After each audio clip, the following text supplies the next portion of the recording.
ગુજરાતમાં વિધિવત રીતે ચોમાસાની શરૂઆત થઈ ચૂકી છે અને કેટલાક જિલ્લાઓમાં મેઘરાજાએ ધમાકેદાર બેટિંગ કરવાની શરૂઆત કરી છે। તેના કારણે ફરી ચોમાસાની શરૂઆત થતાની સાથે જ ગુજરાતમાં અત્યાર સુધી 18 લોકોના પાણીમાં તણાઈ જવાના કારણે તેમજ વીજ કરંટ લાગવાના કારણે મૃત્યુ નિપજ્યા હોવાના સમાચાર મળી રહ્યા છે। ત્યારે થોડાક દિવસ પહેલાં બોટાદમાં એક ઇકો કાર તણાઈ હતી, જેમાં 7 લોકોના મૃત્યુ નિપજ્યા હતા। આ ઘટનાને લઈને આમ આદમી પાર્ટીના ધારાસભ્ય ઉમેશ મકવાણાનું નિવેદન સામે આવ્યું છે। તેમણે તંત્ર પાસે શું માંગણી કરી છે, શું સમગ્ર મામલો છે, વિગતે વાત કરી। વૈષ્ણવજન તો તેને કહીએ જે પીડ પરાઈ જાનાને રે। નમસ્કાર દર્શક મિત્રો, નવજીવન ન્યૂઝમાં આપનું સ્વાગત છે। હું છું ફૈઝાન। આમ ચોમાસું આવતું હોય છે ને ભારે વરસાદ જ્યારે વરસતો હોય છે ત્યારે ગુજરાતના કેટલાક જિલ્લાઓમાં આ ઘટનાના કારણે પાણી ભરાઈ જવાના કારણે ઘણી બધી જાનહાનિ પણ થતી હોય છે। ત્યારે ગુજરાતમાં હવે ચોમાસાની શરૂઆત થઈ છે। કેટલાક જિલ્લાઓમાં વરસાદે ધમાકેદાર એન્ટ્રી કરી છે અને ચારેકોર પાણી જેવા દ્રશ્ય પણ જોવા મળ્યા છે। ને આ વચ્ચે થોડાક દિવસ પહેલાં બોટાદ જિલ્લાના લાઠીથળના સાંગાવદર ગામમાં એક દુઃખદ સમાચાર સામે આવ્યા હતા, જેમાં એક ઇકો કાર છે તે આ લાઠીથળ ગામમાંથી પસાર થઈ રહી હતી ત્યારે એકાએક પાણીનો જે પ્રવાહ હતો, આ જે વહેતો પાણી વરસાદનો જઈ રહ્યો હતો ત્યાંથી તે પાણીના પ્રવાહમાં ઇકો કાર તણાઈ જાય છે ને આ ઘટનામાં ઇકોમાં સવાર 7 જેટલા લોકોના મૃત્યુ નિપજ્યા હતા। આ 7 લોકોમાં 4 જેટલા મહિલાઓનો સમાવેશ થાય છે। ત્યારે આ મામલે બોટાદના આમ આદમી પાર્ટીના ધારાસભ્ય ઉમેશ મકવાણાએ પ્રશાસન સામે કેટલાક સવાલ ઉઠાવ્યા છે, સાથે જ માંગણી કરી છે કે જે રોડ રસ્તાઓની દયનીય હાલત છે તેમાં પ્રોટેક્શન વોલ બનાવવાની વાત હોય, સાથે જ આ પ્રકારની દુર્ઘટનાઓ ભવિષ્યમાં ના બને તે માટે તકેદારી રાખવા માટે પણ તેમણે રજૂઆત કરી છે। પહેલાં તો ઉમેશ મકવાણાનું નિવેદન સામે આવ્યું છે, તેઓ શું કહી રહ્યા છે તે સાંભળી લો। પરિષદમાં સૌ પત્રકાર મિત્રોનું સ્વાગત કરું છું। બોટાદમાં લાઠીથળ ગામ ખાતે ખૂબ જ દુઃખદ ઘટના બની, જેમાં 7 કરતાં વધારે લોકો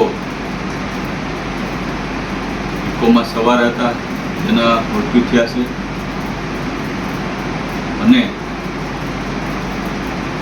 મોટાભાગના જે લોકો મૃત્યુ પામ્યા એમાં મહિલાનું પ્રમાણ વધુ છે। ત્યારે આજે મુખ્યમંત્રી રાહત ફંડમાંથી એમને સહાય મળે એના માટે મેં માનનીય મુખ્યમંત્રીશ્રીને એક પત્ર લખ્યો છે કે જે અમારા મત વિસ્તાર લાઠીથળ ગામના જે 7 વ્યક્તિઓ મૃત્યુ પામ્યા છે, જેમાં મંજુલાબેન, રીનાબેન, શારદાબેન, બાબુભાઈ, ઉર્વશીબેન, નીતાબેન ને રીતુબેન એક જ પરિવારના સભ્યો હતા, જેઓ પોતાના દેવસ્થાનથી દર્શન કરી અને પોતાના ઘેરે પરત ફરતા ત્યારે ઓચિંતા પાણીનો પ્રવાહ ખૂબ વધી ગયો અને આખો ઇકો જે છે એ તણાઈ ગયો। એટલે આ ખૂબ જ દુઃખદ ઘટના બની છે। ત્યારે એમના આત્માને ભગવાન શાંતિ બક્ષે તેવી પણ હું પ્રાર્થના કરું છું અને ફરી વખત આવી ઘટના ન બને તેવી રીતના મેં તંત્રને પણ સૂચના આપી છે, સ્થળ પણ વિઝિટ કરી છે અને સાથોસાથ આ જે લાઠીથળથી જે ઘટના બની એમાં ખાસ કરીને ઘણા સમયથી ત્યાં રોડ બનાવવાની કામગીરી બાકી રહી ગઈ છે, એટલે ટૂંક જ સમયમાં ત્યાં રોડ બનાવવાની કામગીરી પણ થાય તેવી પણ હું સરકાર પાસે માગણી કરું છું અને ફરી વખત કોઈ પણ ગામમાં આવી ઘટના ન બને એના માટે મેં તંત્રને પણ કડક સૂચના આપી છે। તમે જોયું છે કે બોટાદમાં ખૂબ વધુ વરસાદ પડ્યો છે, ખાસ કરીને ગઢડા તાલુકામાં, બોટાદમાં, બરવારામાં અતિવૃષ્ટિ જેવું થયું છે।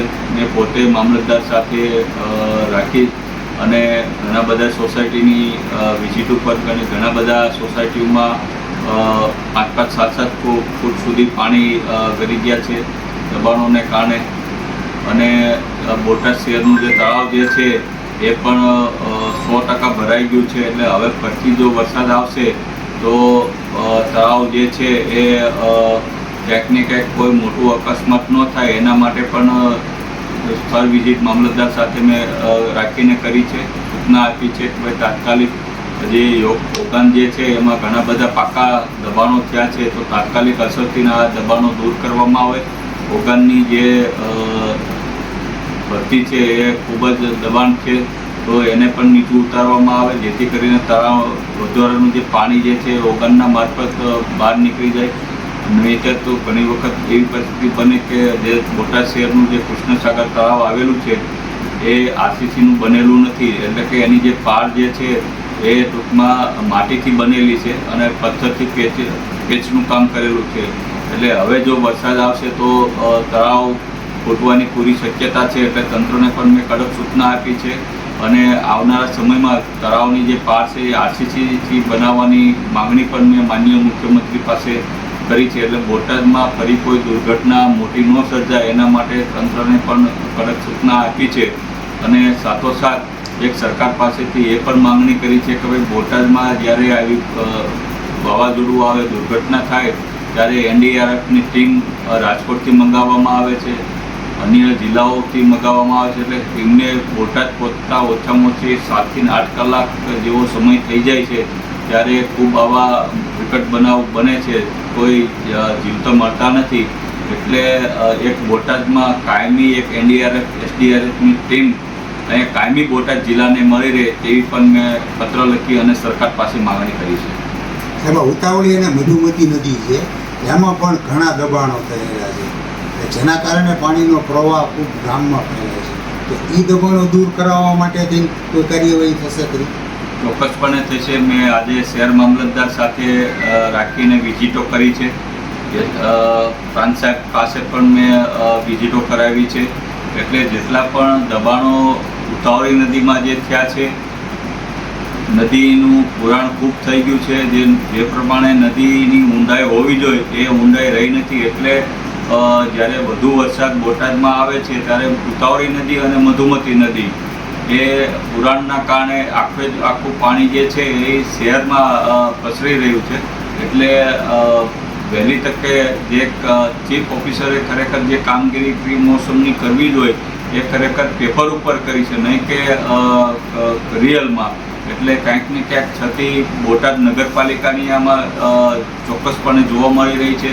મોટાભાગના જે નાળાઓ જે છે એ ચોકઅપ અવસ્થામાં જોવા મળ્યા છે. અમે સ્થળ વિઝિટ કરતા અત્યારે ખરેખર આ બધી કામગીરી ચીફ ઓફિસરે ઉનાળામાં જ કરી નાખવી જોઈએ, પ્રી મોન્સૂનની કામગીરી. પણ કોઈ જગ્યાએ કાગળ ઉપર કરેલી છે, પણ કોઈ જગ્યાએ હકીકતલક્ષી આ કામગીરી ચીફ ઓફિસર દ્વારા કરવામાં આવી નથી. એટલે આગામી સમયમાં સરકારને પણ રજૂઆત કરવાનો છું કે તાત્કાલિક આવા ચીફ ઓફિસર ઉપર કાયદેસરના પગલાં ભરી અને આની ઉપર કાર્યવાહી કરે.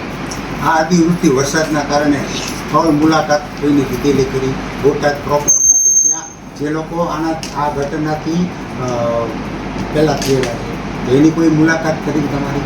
આજે મારી સ્થળ મુલાકાત હું અને શહેર મામલતદાર દ્વારા મોટાભાગના બોટાદ શહેરના વિસ્તારોમાં અમે મુલાકાત લીધી હતી. જેમ કે આપણે ભાવનગર રોડમાં પાટીદાર રેસિડેન્સીમાં ગયા હતા, ત્યાં પણ મોટાભાગના મકાનોમાં 2-3 ફૂટ સુધી પાણી ભરાઈ ગયા હતા. એ બાજુમાં જ સોસાયટી આવી રામનિધિ, ત્યાં પણ 4-4 ફૂટ સુધી પાણી ભરાઈ ગયા હતા. મોટાભાગના મકાનોમાં જે લોકો બહેનો મને રજૂઆત કરતા હતા કે ભાઈ એનો જે ઘઉં, ચોખા, અનાજ બધું પાણીમાં તણાઈ ગયું હતું. એક બહેનનો તો આખો એની દીકરી જ્યારે કરિયાવર આણું તેડવા એનો આખો કરિયાવર પણ પાણીમાં તણાઈ ગયો હતો. આવી ઘણી બધી આપે સાંભળ્યા હતા બોટાદના ધારાસભ્ય ઉમેશ મકવાણા. તેમણે તેમની રજૂઆતમાં સરકારને ઘણી બધી બાબતો કહી છે, વહીવટી તંત્રને આ બાબતે ધ્યાન દોર્યું છે અને જે 7 લોકોના મૃત્યુ નિપજ્યા છે તેના પરિવાર ઉપર આજે આભ તૂટી પડ્યું છે. આ ઘટનામાં અત્યારે તો ગુજરાતમાં વરસાદની શરૂઆત જ થઈ છે અને આવી રીતે 18 જેટલા લોકોના પાણીમાં તણાઈ જવાના કારણે, કરંટ લાગવાના કારણે મૃત્યુ નિપજ્યા છે. ત્યારે આગામી સમય એ ખૂબ જ કપરો માનવામાં આવી રહ્યો છે અને લોકોને પણ સાવચેતી રાખવા માટે, કારણ વગર ઘરેથી બહાર ન નીકળવા માટે પણ સૂચનો વહીવટી તંત્ર દ્વારા અવારનવાર કરવામાં આવતા હોય છે. એટલે લોકોએ પણ પોતાની સલામતી જાળવવી એ ખૂબ જ જરૂરી પણ છે. દર્શક મિત્રો, આવી જ જોડાયેલી સ્ટોરી આપના સુધી પહોંચાડતા રહીશું. એટલે નવજીવન ન્યૂઝને આપ લાઇક કરી લો, સબસ્ક્રાઇબ કરી લો અને શેર કરવાનું ભૂલતા નહીં. વૈષ્ણવજન તો તેને કહીએ જે પીડ પરાઈ જાના.